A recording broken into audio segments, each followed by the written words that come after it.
Welcome to a special edition of Women in Baseball on Baseball Biz on Deck. This week, Genelle Garverick shares championship stories of women's sports in Tampa and the positive impact that her mother, the legendary sportswoman Mochine Fernandez, had on the lives of young women from DeSoto Park, Ybor City, and beyond. Genelle and Mark also discuss the future of women's sports and steps that still need to be taken. So let's get started. Welcome to Baseball Biz on Deck. I am Mark Corbett. With me today, I have Miss Genelle Garverick. And man, have we got some stories to share with you today. We're going to be taking a look at a lot of what Genelle saw with baseball, softball, volleyball, and every other sport in West Tampa, Ybor, and DeSoto Park area, and then seeing what has come since then. Genelle, thank you for joining us here today. Thank you, Mark. Well, it's a pleasure. There's so much going on with baseball. I mean, in this show, while it is Baseball Biz on Deck, mostly what we want to do is tell the great sports stories. I've told you, we talked before, I get to work at the museum here in town sometimes. And the best thing about working at the museum is the people that come in and share their stories. And this kind of came from that because a friend of yours, Jean Sarah, visited the museum, and we were fortunate enough to have her on as a previous guest as well. So tell me a little bit about you. I lived in Palmetto Beach, where I lived with my family, my mom and my dad, and the rest of my family did live in Ybor. So Ybor was probably where I was raised. I went to school in Ybor City and still have lots of friends that I went K through 12. Wow. We still get together. Well, yeah, was it Our Lady of Perpetual Help? Our Lady of Perpetual Help. It's not a school anymore, but the parish is still there, and a lot of good memory, a lot of good people that came out of that area. Being a Catholic school back then, quite often they had sports for boys and sports for girls. Yes, we had sports starting in really the 7th grade. You could play, the girls had volleyball. We didn't have softball, and I think that's because there was no field around us that we could play. We did have a field, but it was really a dirt playground. But we had volleyball and basketball, and our school was pretty good. Our women's sports were pretty good at OLPH, as well as our men's sport. They were good. And then I started playing for the school as a 7th grader and played all the way through the 12th grade. And we used to travel as far as to St. Leo and played. There was a girls' school there. I can't remember the name of it. It was right by St. Leo College. Wow. And I remember I remember playing basketball there. And the court was, of course, an outdoor cement floor, but it was at an angle. And so it went downhill. And every time someone would miss a free throw or a basket, we had to call timeout because we had to go down the road and pick up the ball. Oh, my gosh. I played in some unique circumstances, but I don't think you'd have to position a player. Okay, you're going to stay down here because if the ball comes, we can get possession that way. Right. That's still a very, very vivid memory in my memory book because I just could not believe the court there. And we played outside. I never played indoor. I did play indoor at Sacred Heart. Sacred Heart had an indoor basketball gym. Our gym was not a gym. It was a hall that had a stage. But we had an outdoor court. In fact, I think that court is still there. And it was interesting. I know myself when we moved down here years ago, I don't know if they called it cage or basketball at the time or not, but it was played outdoors and it actually had a roof over it, but it was basically an open area like a pavilion with a basketball court. And I think they used the word cage because they put up nets all around the outside of that so the balls didn't go rolling, I guess, everywhere and such. But no, it's amazing to me to see the kind of fun that the youngsters can have in the game. And I'm certainly glad you had that.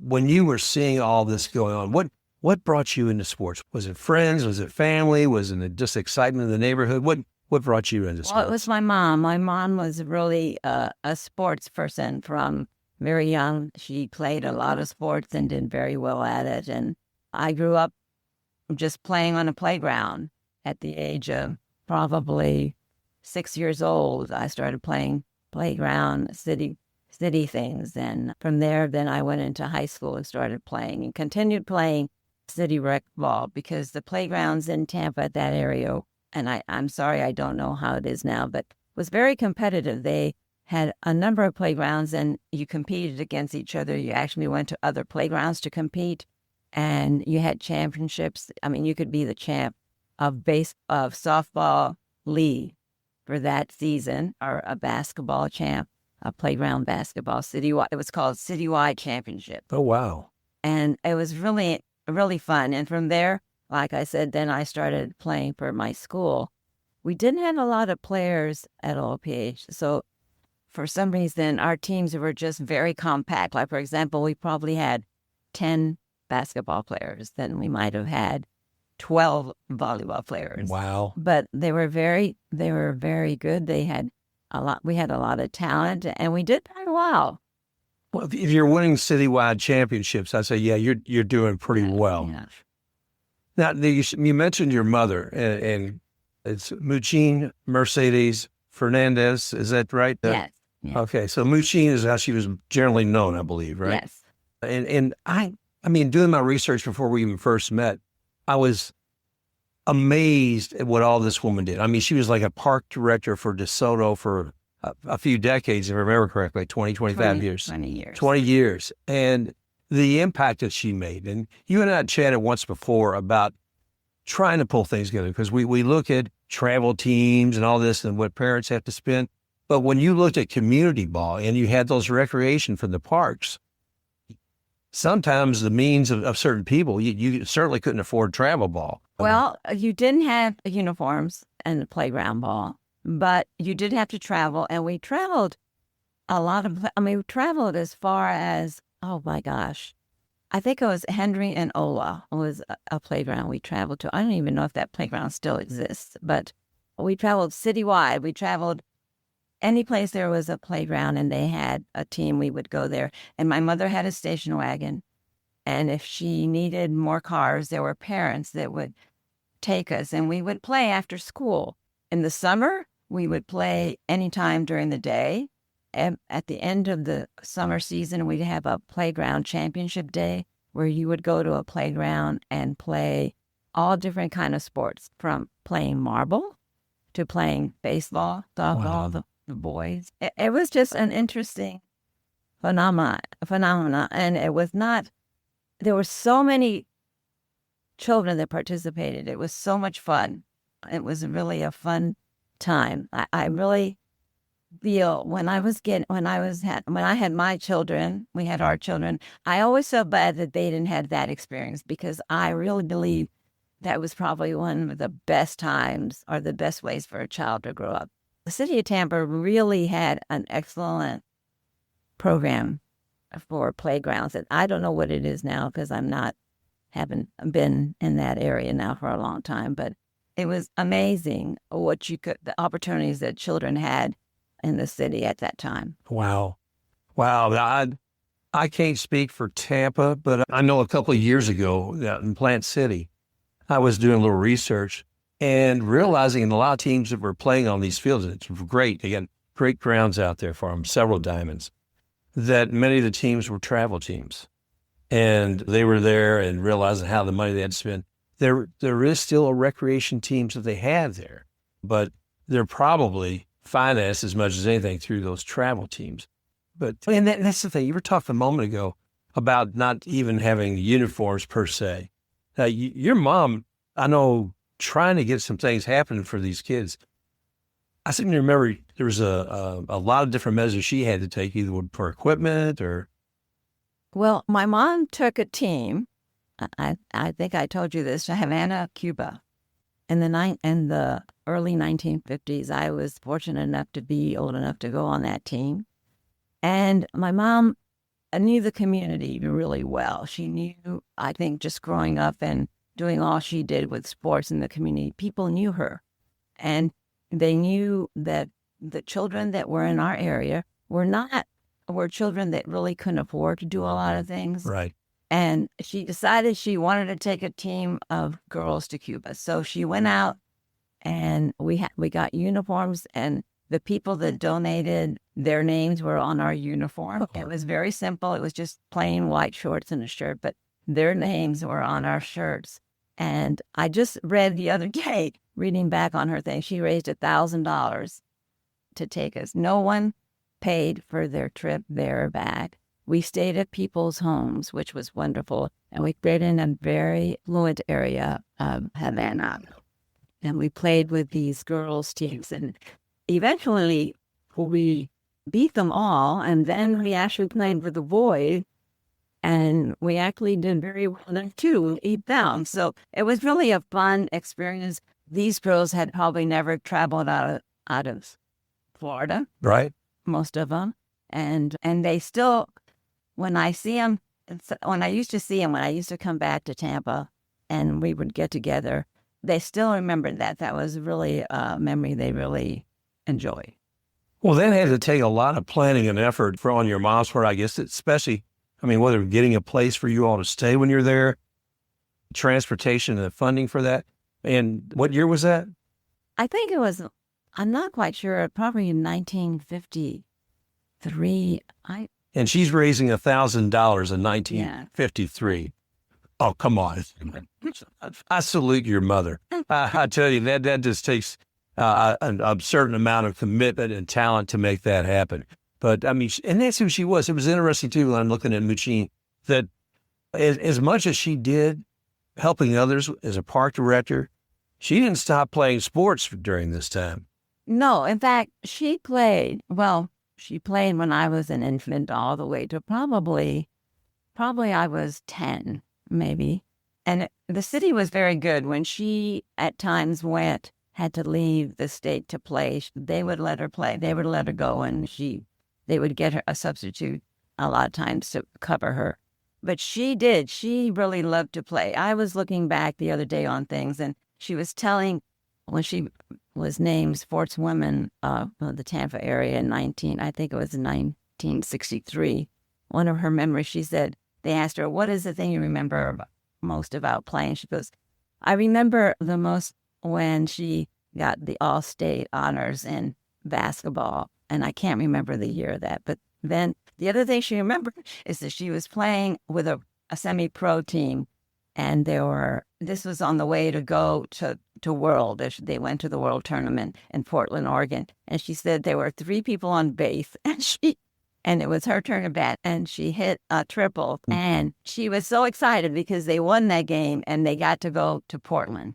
Wow. Well, yeah. I mean, not necessarily because she didn't hit that ball. Oh, but come on. That was one of her best memories, that and being an all-stater. And the next one was being a sportswoman of the Tampa Bay area. Wow. Well, but that's amazing. When you think about it, you said bases were loaded and she hit a triple. Yeah. 3 runs she brought in. That sounds like made a major impact on a win. I tell you, that's fantastic. What an athlete. A lot of, what you got together is because I know Gene, Sarah, and I think it's Karen Rudolph, they were visiting Tampa Baseball Museum. And one of the things, they met Josh Weaver there and they shared their information. Josh shared it with me. I was interested because I had been doing a lot of research on a player by the name of Zenaida Shushu Worth. I love the name Shushu. But it's interesting because in my research, I started looking at newspapers.com and all this. And while I find Zenaida, I see, I find your mother time and time again because she has been critical on not just bringing sports together, but playing on these teams. And it's interesting because you see sports families. One of the people I see continuously on there is, I think it's Margaret Magadan Pinella. And I'm thinking, oh my gosh, well, found out later, that's Lou Pinella's mother. But on top of that, I know that Lou Pinella's cousin is David Magadan, who's been a professional baseball player. So you see a family just kind of carved out from all of that. So it's interesting to see her. And I think you mentioned too, a sports woman by the name of Olympia Diaz. I found out a little bit more about her, and I think she was yet another type, a park director somewhere else. It's interesting to see the seeds and what one person does, like your mother, and Jean Sarah being a person, she grew up with you and playing sports as well. And then she winds up being the person bringing Title IX together for some of the NCAA. Exciting times. And it's interesting when you start connecting all these dots with the different players. But Fascinating stuff. Talk about your mom just a little bit more. Now, she wasn't always just playing on a women's team. Well, she did play on a women's team, but she played, it's interesting, as she got older in her later life, she played co-ed volleyball for the city. And they were not young people, the men as well as the women, but were they competitive?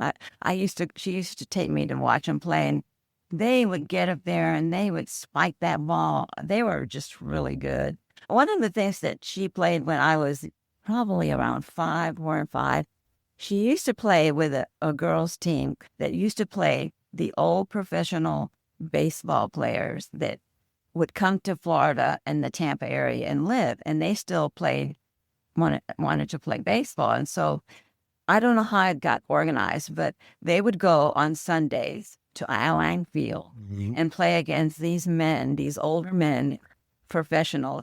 And boy, were they competitive, but they were so much fun. They laughed, and I remember, and I used to sit in the dugout because when I was that little, that's the only place I could sit because I was too little to sit by myself in the stand. And I was sitting in the dugout, and I remember this so vividly. This guy came up and he hit, I think it was like a triple, but he decided he wanted to come come into home plate, and he started running in. And the woman out in the outfield threw it into, I think, second base, and then the second base threw it into my mom.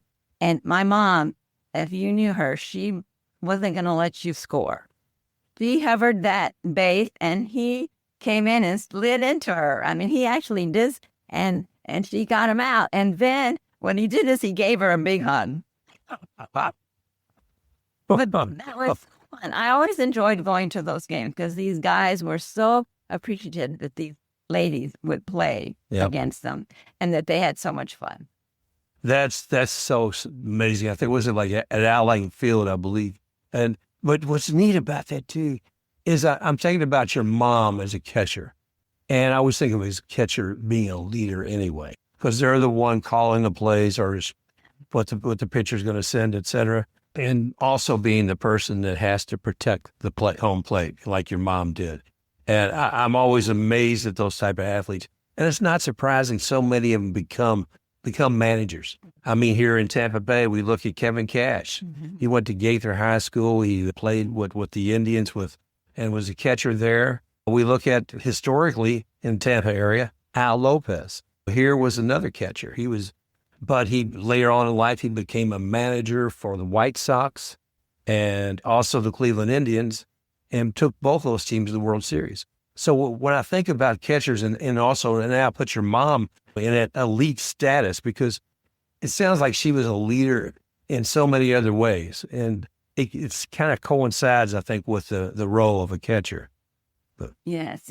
I think the nicest thing for me as her daughter growing up, and even to this day, in fact, not long ago, I was at a luncheon at the Centro Estudiano, and this man, my age, came up to me and I introduced myself. He goes, "Oh, you're Mochine's daughter." I thought, oh, geez.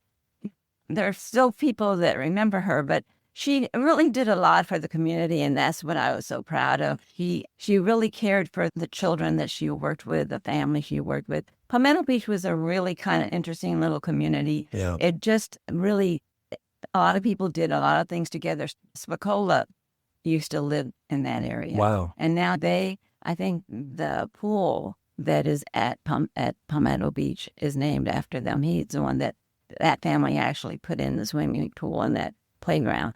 But it was just a close community. And if you grew up in Ybor City, everybody remembers everybody, and everybody was like a family. It was really a wonderful community to be in.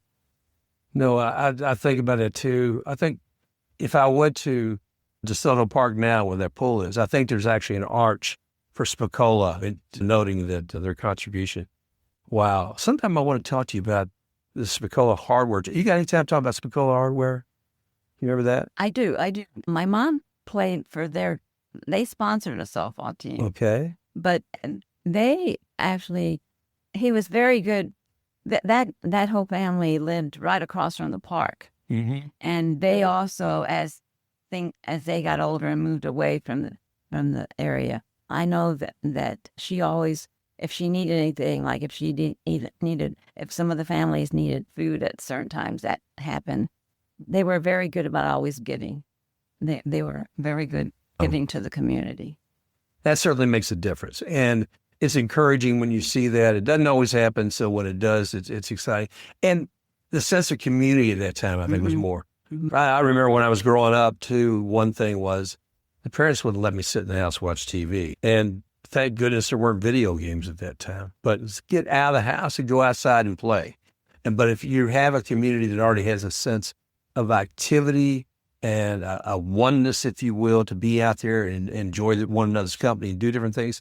So I'm really glad when I hear that about DeSoto, and I'm glad to hear that your mom was instrumental, too, as a park director with all that. What were some of her other responsibilities up here as a park director? Well, you had to be sure that the park was a good community for kids to come, that it was safe. And I think one of the interesting things, too, as I was growing up, as I said to you, that there were families sometimes that didn't have a lot of things and might not have had food at times and stuff. And I know my house, there was always people coming to have supper. And it was just a very interesting, I have had different people say, there was an article that a girl wrote, her name was Janet Ball. She wrote an article for La Gaceta about my mom, which was really very nice. But saying how one time she had to go play a game, and she was on the softball team, and they had to play at 10 o'clock somewhere outside of our area, and Janet didn't show up. And my mother went to her door and woke her up and said, "You're on this team, so you have to play. You're part of the team. Get your clothes on and come on. You're going." And she wrote this wonderful little article about her and how she was so instrumental and how when she was growing up, which I thought was very nice. I love that. I've seen the article, and I think I could put a link to it. I think they may republish it in the Cigar City magazine, and I'll find that. And I'll put that link at the end of the show, folks. So if you check the notes, we'll put that there. There's plenty of good things to share. And even today, I know DeSoto Park is not as large as it once was and doesn't have the fields because I think, was there a restaurant there? It was Seabreeze. Seabreeze. Tell me about Seabreeze. Oh, the Seabreeze had a wonderful seafood. To this day, if you talk to people, they remember the Seabreeze and the Licata family. That was the family that owned it. And he was also that family was very good about helping the children in the community if they needed things. They made the best seafood, and the shrimp, there were shrimp boats that all came in there. So the shrimp was wonderful. It was very just fresh as it can be, and he made great double crabs. And to this day, the people that all say, "Oh my gosh, I remember those double crabs from the Seabreeze." But as a family, I am an only child, but my mom and dad, every Friday, we would go to the Seabreeze to have supper and then go across the street, the Seabreeze, there was a drive-in. We would go to the drive-in movie, and I still remember that. It was fun, and the food was wonderful there, just wonderful. Wow, and I'm reminded of a photo that I saw. I think your mom was on the Seabreeze team. Yes. And I believe you're in that photo as well as a young girl there and a cellar. Yeah, so my mom took me everywhere that she could when she played. And so I always was considered the little mascot. And so a lot of pictures I'm in as the little mascot. And it was fun. I remember these ladies were just wonderful ladies that she played with. They were so good to each other, and they cared about each other, and they were friends other than on the field. But it would have been interesting to know her when she really played a lot of volleyball and basketball. When I was growing up, she was just really playing softball at the time. Right. Wow. Well, when you look back at your mother and the teams that you did know, is there any particular story or moment that just comes out of you and said, "Oh my gosh," that kind of crystallized the whole thing that she was doing? Well, I think the thing that I love the most is that not a moment, but all the people that when I used to come back to Tampa, and I would see them. They would always talk about my mom when she was gone. They all would say, "Oh my gosh, and she was instrumental in growing in my life and helping me as I was growing up." And those were wonderful times. I think she loved playing sports. It was her life, Yeah. really. And she wanted kids to be good if they played. She wanted them to try the hardest they could. I think the one thing she always told me to play, whether you win or lose, you have to give it all. Right. Wow. And that was really one of her big things. She said, if you're going to play, play. Well, she obviously made a lot of impact with a lot of people from what you would hear. But I know when we had Jean Sarah on a while back, she says, well, you may not know this woman, but you should. She's a legendary leader for women in sports. And she said, Mochine, and I said, I have to learn more. So I was really glad. Years later here, when you look with your family, have they been able to enjoy sports as well as there been some move? Yes. Like I told you before, I really felt bad growing up that my children didn't have like a playground like I did to play in sports. But we lived in Columbia, Missouri, which my husband was with the University of Missouri. And so we lived in Columbia, which is a college town, which was a great town for sports, of course. And my children played, all of them. I have two girls. We have two girls and a boy, and they played all the sports, but they all became swimmers, and they swam well, my son is still he's a coach in Canada with a swim team. And my girls don't play sports as such now, but they all play all the team sports. But they were swimmers because I had our first child had very bad asthma, and the doctor said the one thing she needs to do is be in a place where there's a lot of humidity. And so we started swimming, and because of her swimming, then the other two swam because we traveled a lot. Swimming, we traveled all over the Midwest with them. Wow. And Phil was on a swimming scholarship at the University of Missouri. And Allison, she could have swam. She was accepted at Duke, but she chose to stay at home. And then Stacy swam for Washington University in St. Louis for 2 years. Fantastic. So that's fantastic. When you look at women's sports overall today, are you encouraged with what you're seeing across the gamut of whether it be soccer, baseball, softball? What is it that you're seeing now that you feel like maybe wasn't there or something still to improve upon? I know it's kind of a global question, but. Well, it's interesting. So when I went to graduate school at Purdue University, and my major was physical education, I got a master's there. And I stayed there after I graduated, and actually was, in those days, the women's sports was not under an NC2A, was not with the men. It was sort of by himself, and it was with a little group, just women. And you hardly had nothing. You didn't have hardly any money. You didn't have travel money. Right. You didn't have transportation. And it was very interesting. And what has happened and what happened with Title IX, as it helped women's sports a lot. I still think that women's sports needs more attention. I think it has come up to a certain level, but there could be a lot more improvement in it. I think money-wise at the university level, again, they're still, in most cases, I think, considered minor sports in reference to football and men's basketball. But I think the women that are out there are really working hard, and we have some great leaders. And what has happened from my stage to now is fantastic, but I do think it has to continue.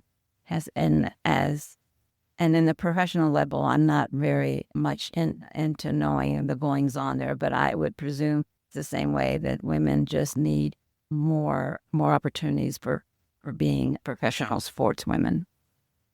Thank you for that. I know that we've seen the WNBA involved. We were seeing women's soccer, even women's hockey, and women's softball. I want to see, surprisingly, baseball biz. Want to see baseball continue to be part of what women are able to do, to play. There has been Okay, just for grins and giggles.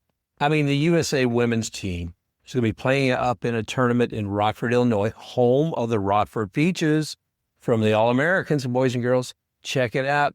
But they are going to be playing up there with other teams from across the world, and they're going to be the best of the best. These are Olympic caliber players. And it's surprising to me how many people don't know or don't come to see these games. I was fortunate enough to, Sousa Faye put together a series of a lot of these top players a few years ago in Sarasota.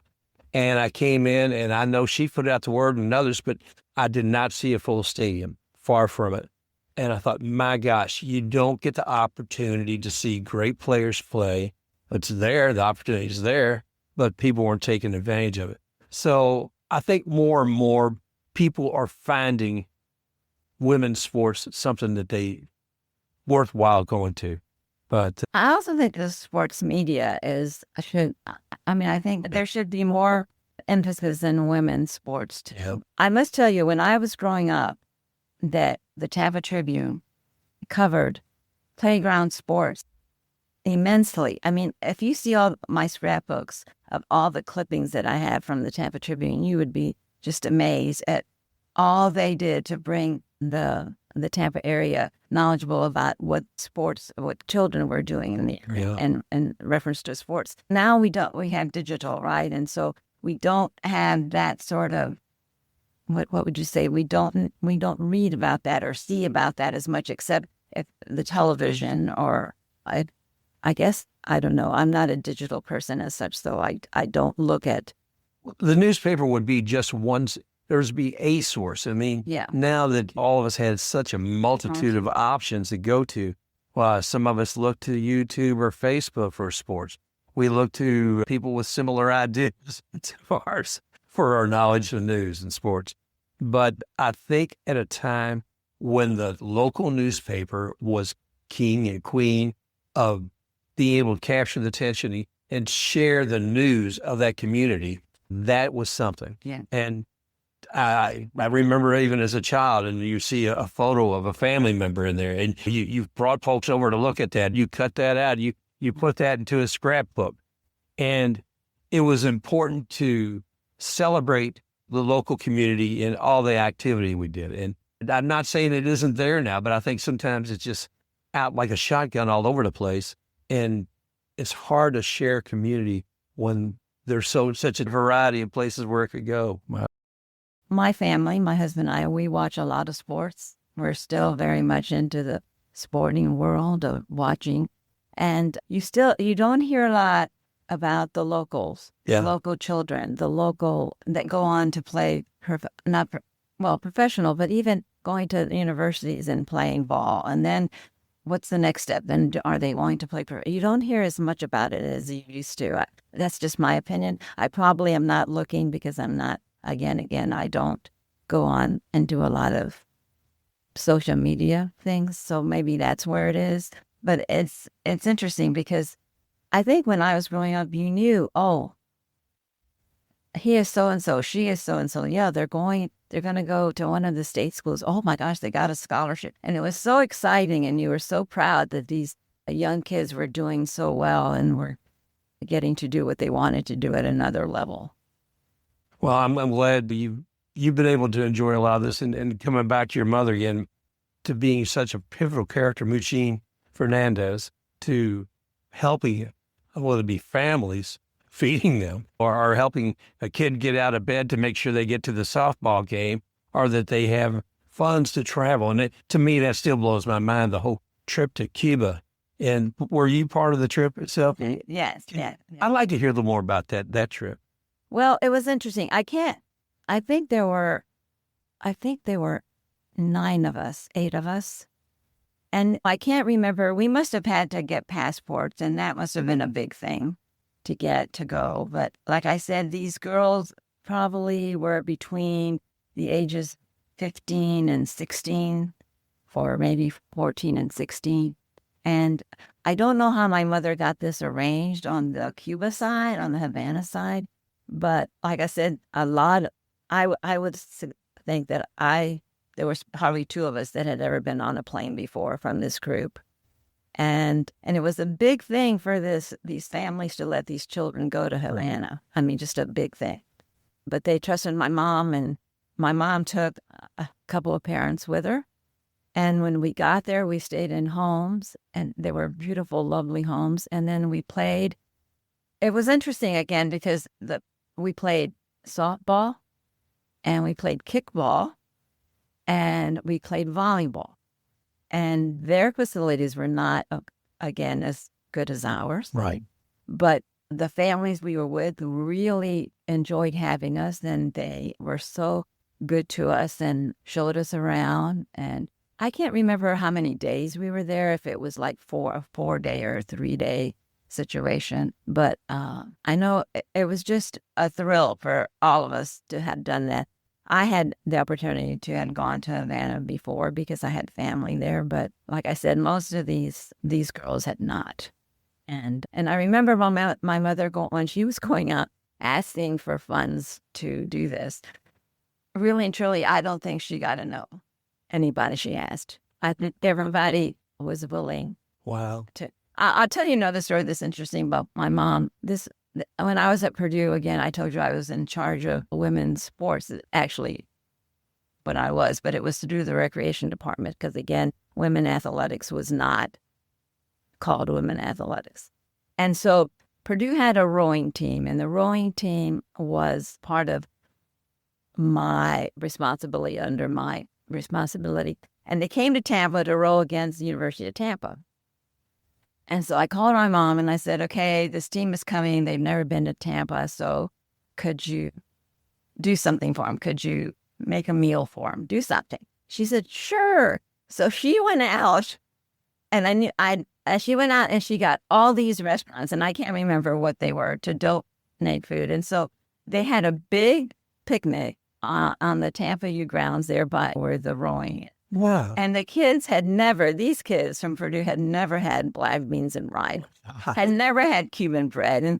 And the coach that brought them was just overwhelmed. She just couldn't believe that they had so much fun and had experienced the Tampa atmosphere. So it was fun. That was a real fun time. Wow. I love it. So, I mean, that's I mentioned earlier, I knew that Olympia Diaz had gone elsewhere to be a leader in women's sports. I know that Jean Sarah did, but you were as well with Purdue then. Well, I did that just for a little while because my husband was in graduate school. He was getting a PhD then. And so we got married after our master's together. And then I took this position. I only did this position for, I think, 3 or 4 years. But it was really interesting because really I went to a meeting in Colorado. This was at the time that the women had decided that they needed to get better organized if they were going to get more money for women's sports at the college level. And we met in Colorado. And it was very interesting. The women didn't want to give up. They were very concerned that if they went in with the NC2A, that they were going to have to give up a lot of their roles, which, think about it. Yeah. But at Purdue, it was interesting since we were under recreation, and recreation was really under men's sports.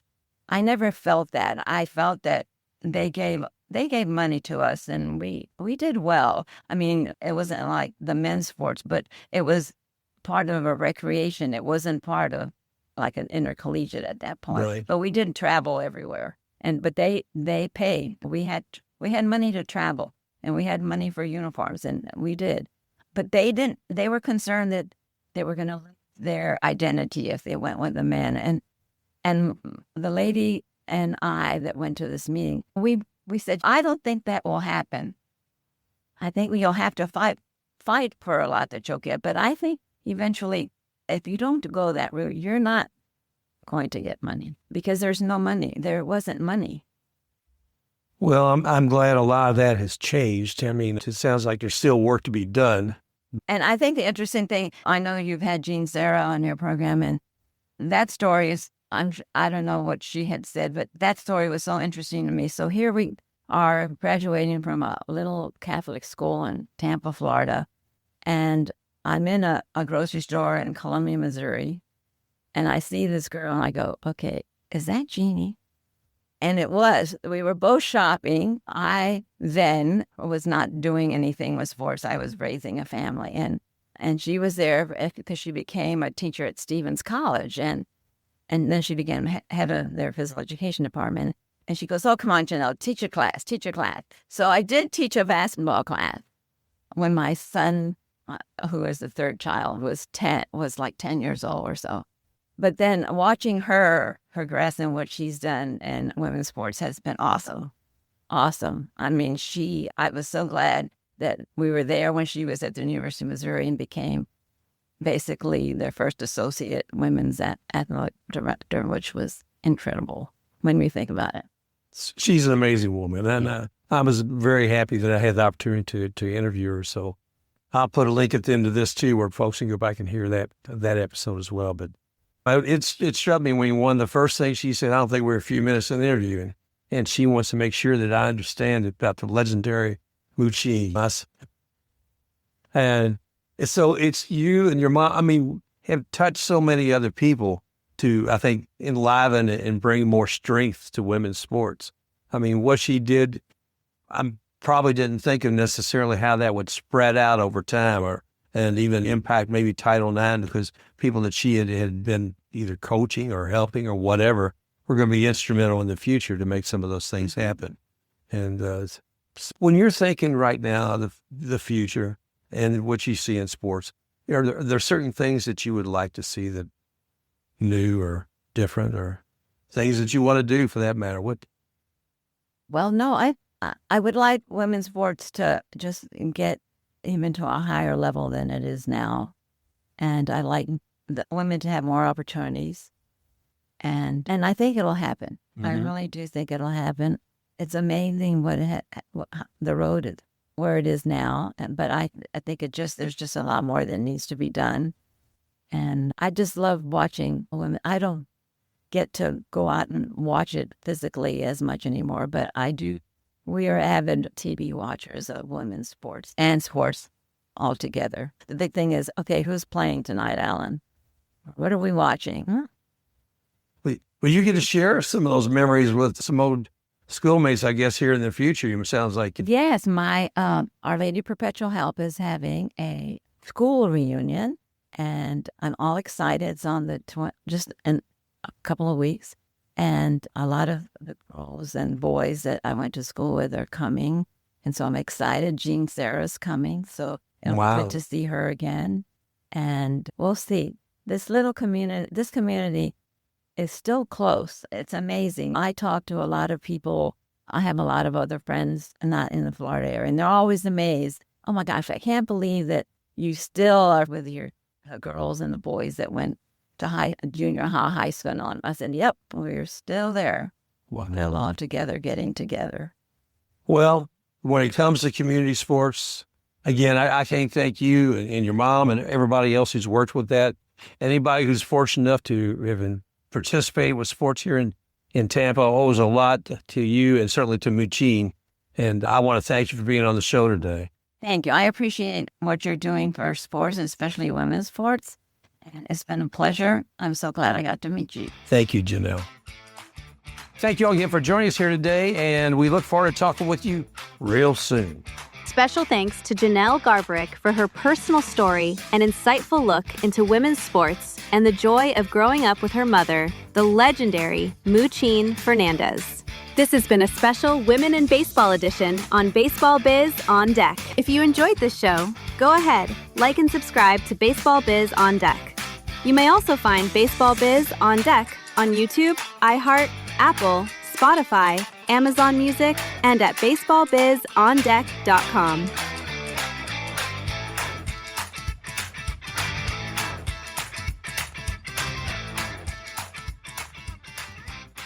Bong.